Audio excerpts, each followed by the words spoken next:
They were Hitler's elite soldiers, feared on every front, marked by their black uniforms and ruthless reputation.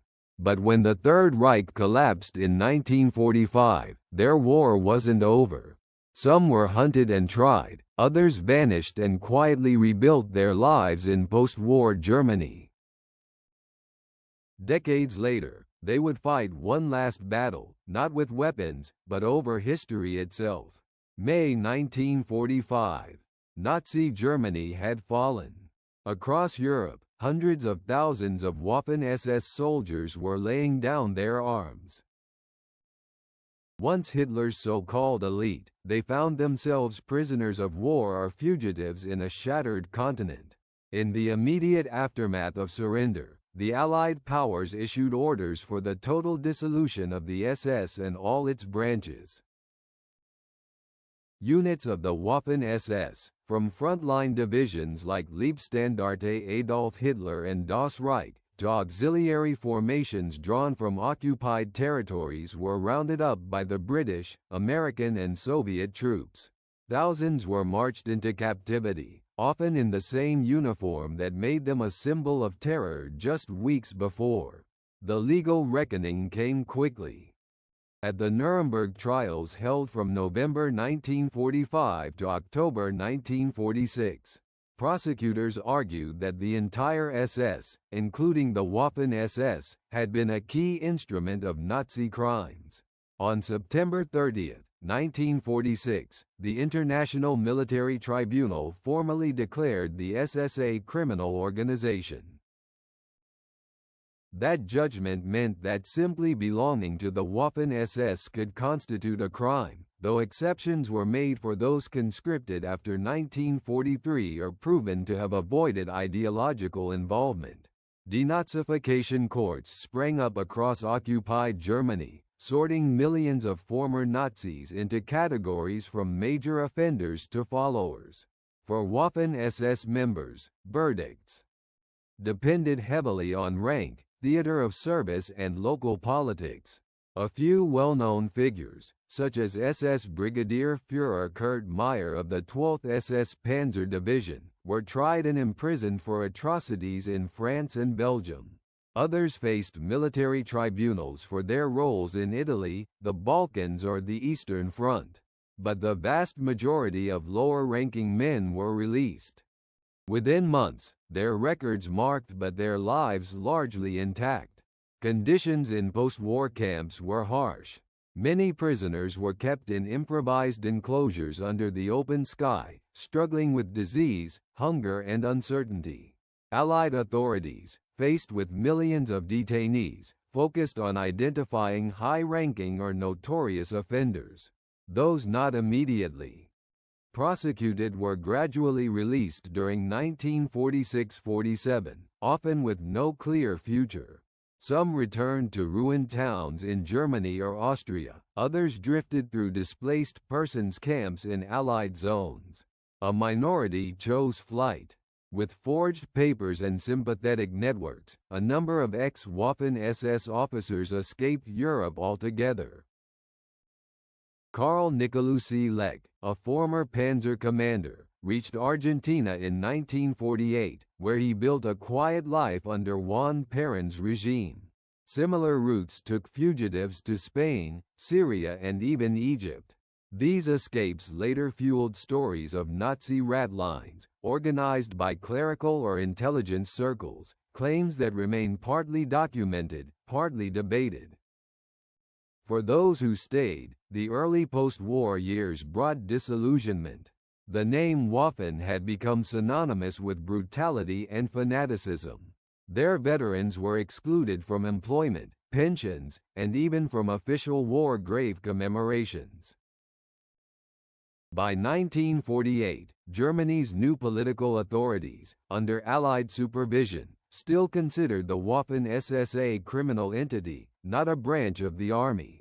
In less than 3 years, a force that had once numbered nearly 1 million men was reduced to scattered individuals, each facing judgment or obscurity. Their collective reputation was sealed in the courtroom at Nuremberg, but their individual fates were only beginning to unfold. The creation of the Federal Republic of Germany in May 1949 marked a new chapter not only for the nation, but also for the men who had worn the black uniform.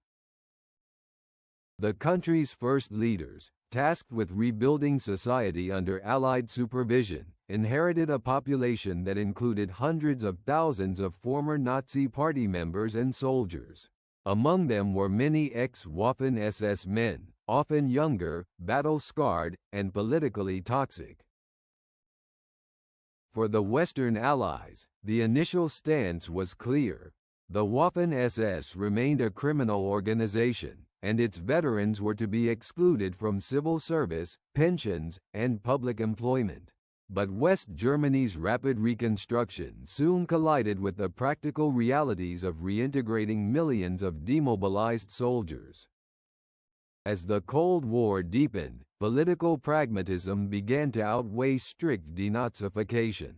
The new state needed stability and votes. By the early 1950s, political debates over veteran welfare dominated the Bundestag. The introduction of the Bundesversorgungsgesetz, the Federal War Victims Relief Act of 1950, became a turning point. Designed to support disabled veterans and war widows, it ignited fierce controversy. Should men of the Waffen-SS receive benefits like regular Wehrmacht soldiers? Conservative politicians, including Chancellor Konrad Adenauer, eventually agreed that excluding them would risk alienating a large and organized voter base. In 1953, Adenauer publicly declared that the men of the Waffen-SS had fought as soldiers just like others. That statement carried heavy symbolic weight. It signaled West Germany's quiet shift towards normalizing Waffen-SS veterans as part of the broader soldier community.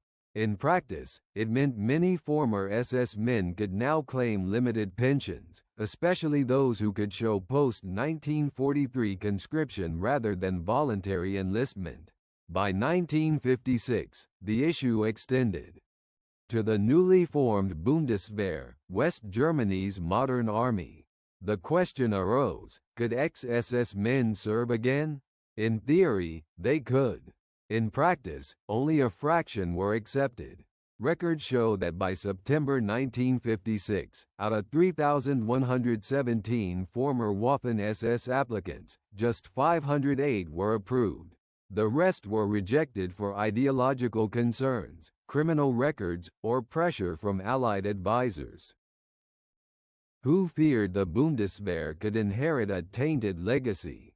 Still, those who made it back into uniform often kept quiet about their wartime pasts. Beyond official structures, former Waffen-SS men found work in factories, construction, or small business. Their military discipline and network of comrades sometimes helped them find jobs, though stigma lingered. In towns and cities across West Germany, many avoided discussing their service, instead blending into the collective silence that characterized the 1950s when most Germans preferred to look forward rather than back. Yet the wounds of recognition and justice remained raw for many victims of the regime. The idea that Waffen veterans could collect pensions felt like a moral betrayal. Survivor organizations and left-leaning newspapers condemned the policy, while conservative outlets defended its reconciliation. Historians today still note that economic reintegration often came long before moral reckoning. By the early 1960s, West Germany's economy was booming. For most ex-Waffen-SS men, life had stabilized, but resentment simmered beneath the surface. Many felt that they'd been abandoned, vilified, or denied proper recognition for their wartime sacrifice. Those grievances would soon find an organized voice, a movement that would reshape how post-war Germany remembered its most controversial soldiers. In the early 1950s, as West Germany rose from the ruins, former Waffen-SS officers began to organize. In 1951, a group led by Paul Hauser, Otto Kumm and Felix Steiner founded HIAG, the Hilfsgemeinschaft auf Gesundheitsethik der Angehörigen der ehemaligen Waffen-SS, translated roughly as the Mutual Aid Association of former Waffen-SS members. HIAG started as a welfare organization to support comrades denied state pensions and benefits, but it quickly evolved into something larger, a political and historical lobby. Its founders were former generals, articulate and well-connected, who believed the Waffen-SS had been unfairly condemned as a criminal organization. Their central argument was simple but powerful. The Waffen-SS, as they claimed, had been an apolitical fighting force, soldiers like any other. This narrative found an audience. West Germany's conservative politicians, facing tight elections and keen to mobilize veterans' votes, began to court HIAG. Chancellor Adenauer met privately with its leaders, and prominent figures like Franz Joseph Strauss addressed veteran rallies.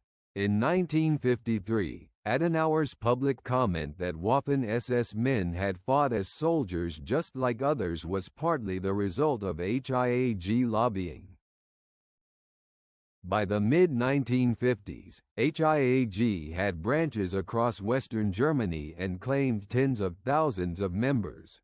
It published magazines such as Der Freiwilliger, The Volunteer, organized reunions and even financed the publications of memoirs that reframed SS divisions as elite military units rather than ideological forces. Paul Hauser's 1953 book, Soldaten wie ein Dirage, Soldiers Like Any Other, became the cornerstone of this myth.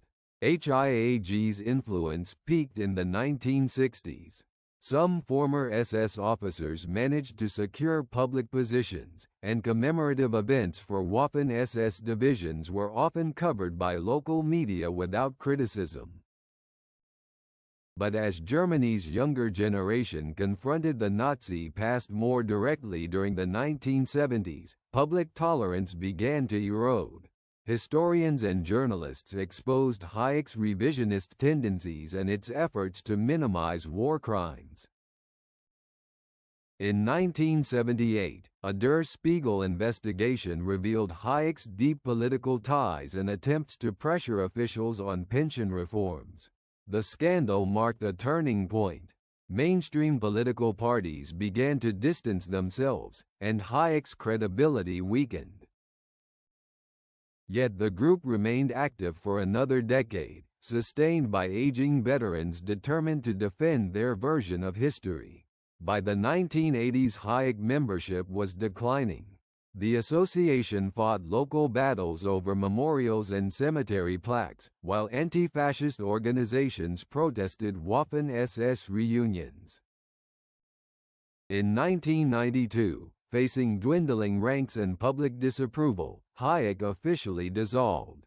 When Hayek disbanded in 1992, many believed the debate over the Waffen-SS would finally fade into history. But the legacy of those men and the myths surrounding them proved remarkably persistent. Even decades after the last Waffen-SS divisions ceased to exist, their story continues to shape discussions of war, memory, justice, and national identity in Germany and beyond. After the fall of the Berlin Wall in 1989, reunified Germany started to confront its wartime past more openly. Newly opened archives and survivor testimonies revealed how Waffen-SS units operated alongside the security police and Einsatzgruppen, disproving the long-standing myth.